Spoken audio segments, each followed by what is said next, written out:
Am I the a-hole for refusing to give my sister her dream wedding? Let me give you some context. This will be a wedding in a different country.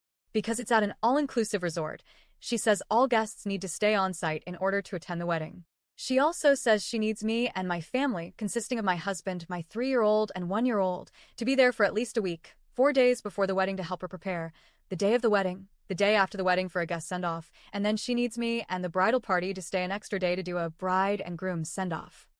Overall, the cost of just flying to the location and staying at the resort is going to be about $9,000 for my family.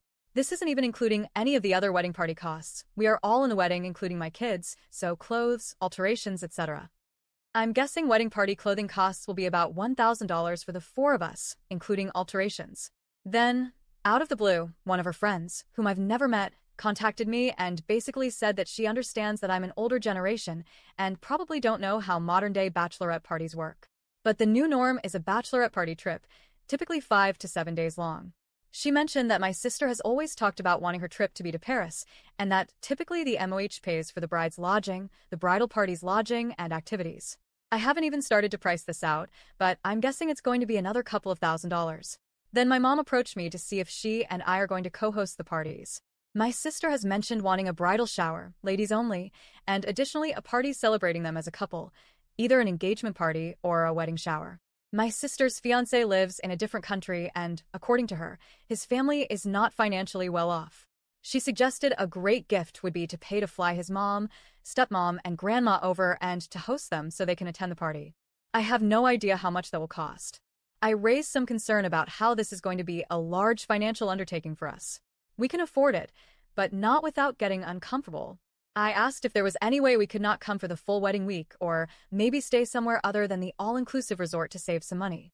She said since her wedding is 10 months away, it should give me plenty of time to cancel the other trips we had planned, and if I really need to, I can get a job. I'm currently a SOM. I'm going to have to cancel my 3-year-old's birthday trip to Disneyland. She's been so looking forward to it, and my husband and I had a trip planned for our 10-year anniversary that will have to wait for another year. She said she has already given a pass on going with her to look for wedding dresses.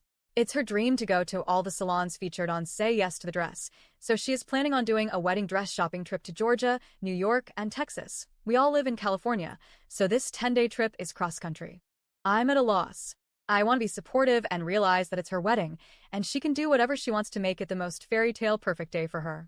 However, I don't know where to draw the line without seeming like a jerk. Is it bad to not throw the bachelorette party if I'm the MOH? Frankly, if it's truly a week-long trip, I wouldn't even want to go if someone else planned it. That's a long time to be away from my kids with no other childcare. Is it bad to put up a boundary and not stay at the all-inclusive for the week? Maybe the night of the wedding, if that is what is required for the venue to allow her to get married there, but otherwise find somewhere else to stay? It won't save me a ton of money, but a little might help. She says because of reported cartel presence, this would be dangerous, and she wouldn't feel comfortable with us being anywhere other than the resort. Is it customary for the MOH to throw the bridal party and a wedding/engagement party?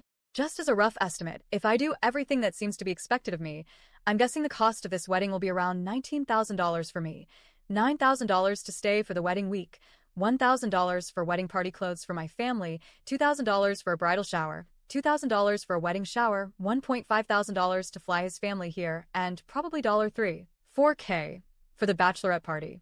I haven't been in a wedding in forever. Is this how much it normally costs? She is already getting short-tempered with me when I bring up how expensive it is going to be, stating that I can work like normal people and then money wouldn't be a problem. I always thought we did well financially. I'm a doctor, but I've taken off since my kids were born to spend the first few years with them until they are school-aged, and my husband is well enough for us to not be financially strained, but I'm always mindful of our finances. But is it normal to ask wedding guests to spend upward of $10,000 to attend a wedding without batting an eye? Maybe I've been living under a rock. I just don't know what to do. I don't want to be a jerk. Any advice? Side note, she has a suggestion for a wedding gift for me to give her. Since her fiancé will be immigrating here after the wedding, he isn't planning on bringing anything with him from his home. She suggests that, since he will need a car, I could offer to give him our new car, purchased last year, and we could take my parents' 20-year-old minivan. Then my parents could buy a new car for themselves. She says I probably need a minivan anyway with the kids, and that he wouldn't be caught dead driving one, so this would work out perfectly. She is going to be mad when I tell her it's not going to happen. Update. Thank you for all the comments reassuring me. I am glad I wasn't just out of the loop and was right about my feelings. After reading your comments, I got the guts to confront my sister.